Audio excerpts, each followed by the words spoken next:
There's a new me coming out, and I just have to live, and I wanna give. I'm completely positive. I think this time around I am gonna do it like you never knew it. Oh, I'll make it through. The time has come for me to break out of the shell. I have to shout that I am coming out. I'm coming out. I want the world to know. Welcome to the show Never Too Late Ever, where we focus on making the next chapter of your life the very best chapter ever. I am your host, Lorraine Hoving, and I am so glad you are joining us today. This day could change your life. Wherever you are, open your heart, your ears, and listen. You may find a treasure that you can apply to your life today. Well, I am really excited about our next guest. As I read her bio and as I went on her website, I got even more excited because I haven't had any guests with this exact topic yet. So this is going to be exciting. So let me tell you a little bit about Brenda, and then we'll dive right in. Hi, Brenda. How are you today? Hi, Lorraine. I am fabulous, and I'm so excited to be here with you and your listeners. Great. Yeah. Perfect.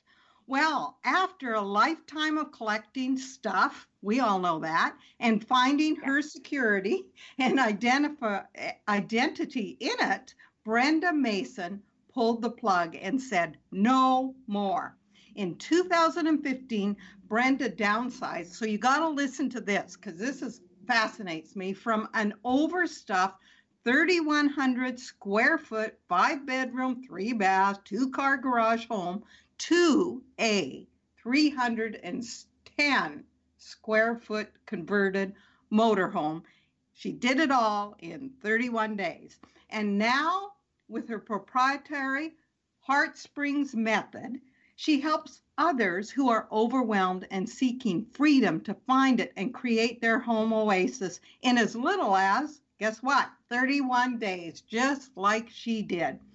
Often referred to as the tiny house sweetheart, so cute, Brenda has spent the last 2 years sharing her passion for smaller living, but a bigger life on the best tiny house festival stages across the country and various other podcasts and stages. Authentic and real, all the way down to the tips of her beloved toe shoes, Brenda delights her audience and empowers them to take action and go after their dreams.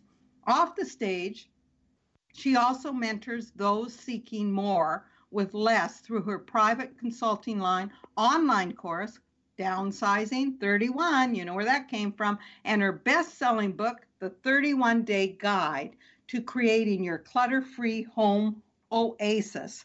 Welcome, Brenda. How are you today? I am fabulous. I'm actually in my tiny house right now talking to you.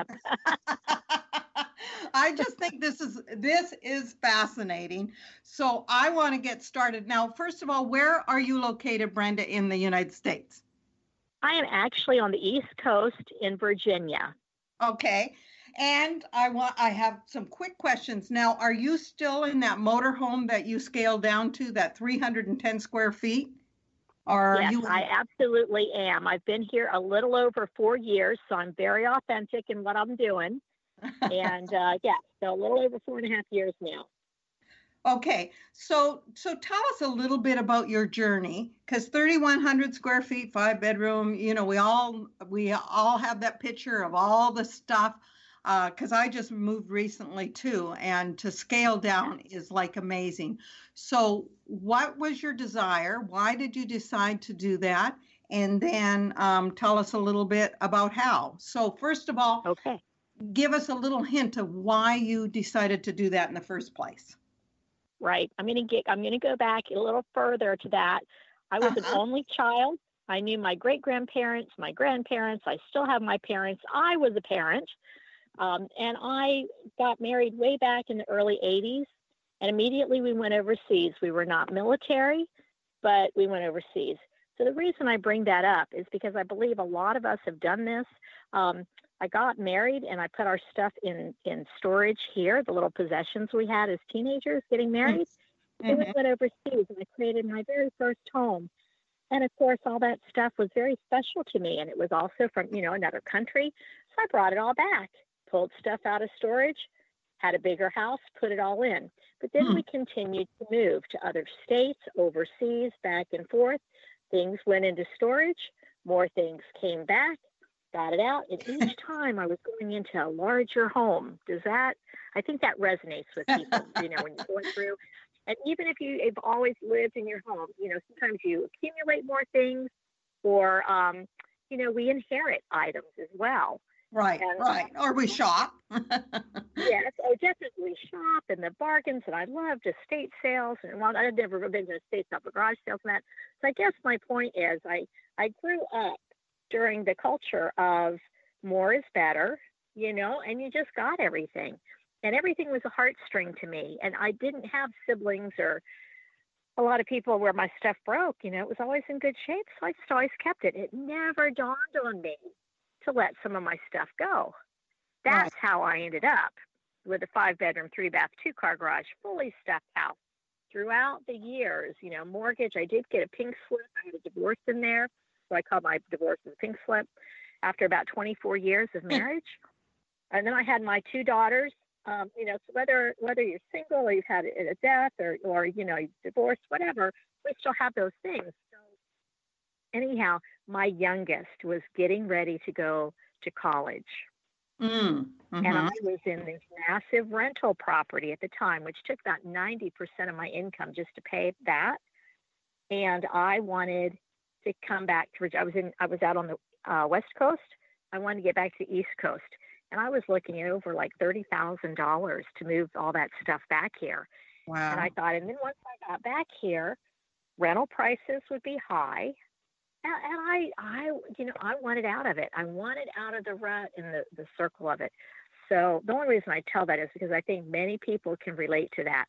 A lot of younger people today don't necessarily have all that stuff, nor do they want it. But their parents, they have to help their parents with it or whatever. Right. So, we come by it naturally. And this is a time of year where everybody's buying lots of stuff because it's the holidays. So I think I overtook that a little bit. I'm sorry, but I was giving you that massive background. And then I was looking at coming back to the East Coast. And I knew I needed to go smaller. I was fascinated by the tiny houses, et cetera. So I started researching. And but nothing was going to work. I couldn't get answers to legalities of the smallest size home that was legally acceptable. When I was coming back, it wasn't as much of a thing. There were no TV shows about this back then. So when was this? How many years ago was it? That was in 2015. It was just starting to come out. People were a little fascinated by it, but you didn't have as much information is out there today. Now we have the festivals, and I speak, and we have TV shows. Right. But anyhow, so that's how I I decided. I found this. It's actually like an old Greyhound bus that somebody had taken everything out and already turned it into a home. So it's a motor coach, kind of like a touring bus. Yeah. And my friends actually had it on my property. And they had been trying to sell it. Everybody wants the bump outs and all this big stuff. And, this is a solid place. Anyhow, and I knew they had it for sale. And I called them and asked them if they still had it on my property, if it was still there. And they said yes. And would I like to have it? Wow. And I said yes. So thinking outside the box and really going through this, that's how I ended up with this. Right. So now, you found a lot over there in the East Coast to put it on? Is that what you did? Yeah, I already had the land. We had a small house on about 15 acres. Oh, okay. And I had already moved my parents into, but there's like an adjoining 10 acres, and I kept that. During the pink slip time, I kept my property. Okay.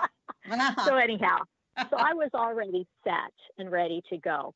But then I had a very short amount of time to do it in. And my daughter we were just so excited that because she was coming back to this area.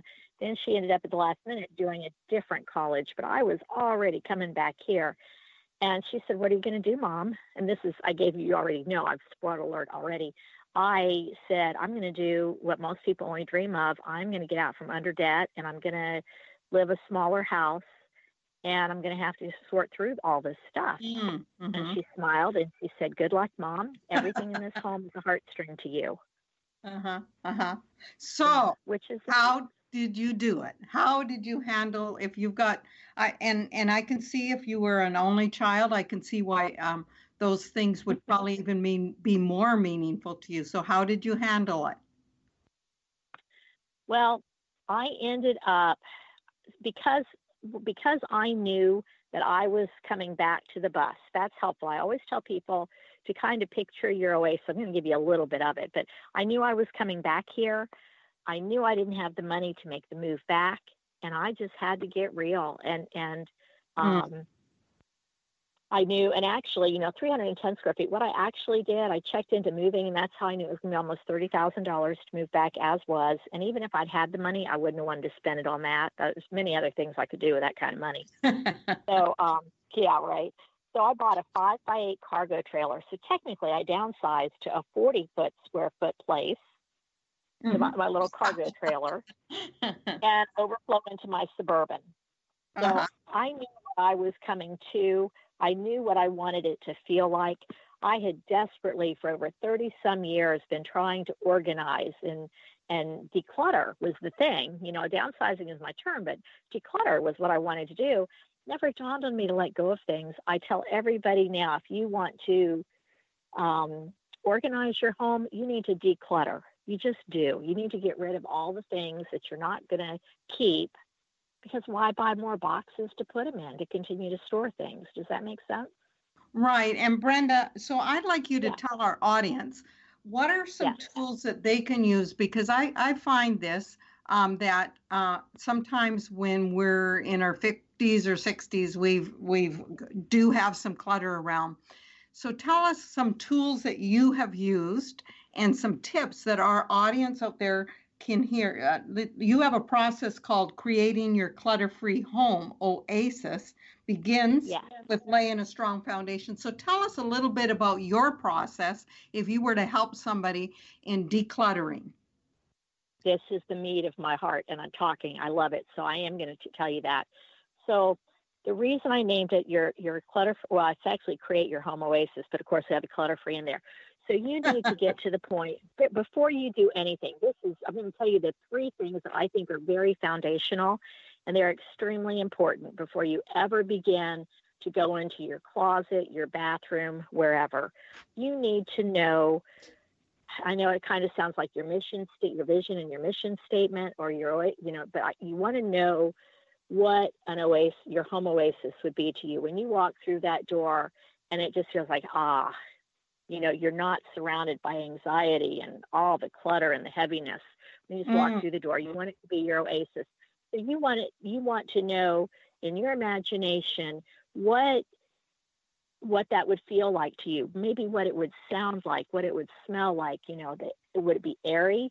Would it be just everything in perfect bookcases, whatever? But you kind of need to get into your mind what you want your oasis to be. And you want to do that because when you walk into that first cluttered area and you have to start the decluttering process, I would always paralyze out. Over the years, I'd walk in, I'd look at it all, I'd be totally overwhelmed, I'd turn around, walk out, and close the door. Right. And I was done. Right. Couldn't do So, it. So you have to identify. Yeah, you have to identify your oasis. Right. I like it. Yeah. Yeah. You really do. Right. Okay. And so then the second thing that I have everybody do, and it's like day 2, you have to come up with your resources. And I'm going to tell you what I mean by resources is where you're going to rehome your things and how you're going to do it. Some things just need to go into the trash. And I am very big on not sending things to the landfill or any of that, but sometimes you have to do it. So I'm going to state that right up front. But then there are other things that may be able to go to local organizations or charities or consignment shops. Right. So in resale. Exactly. Right. So I'm going to come back to that in just a second. I'm sorry, your turn. No. I agree with you because sometimes our stuff can be somebody Mhm. else's treasure. And I think that's really Exactly. important when we repurpose things. Because of my move just recently, I got so Mhm. excited when I knew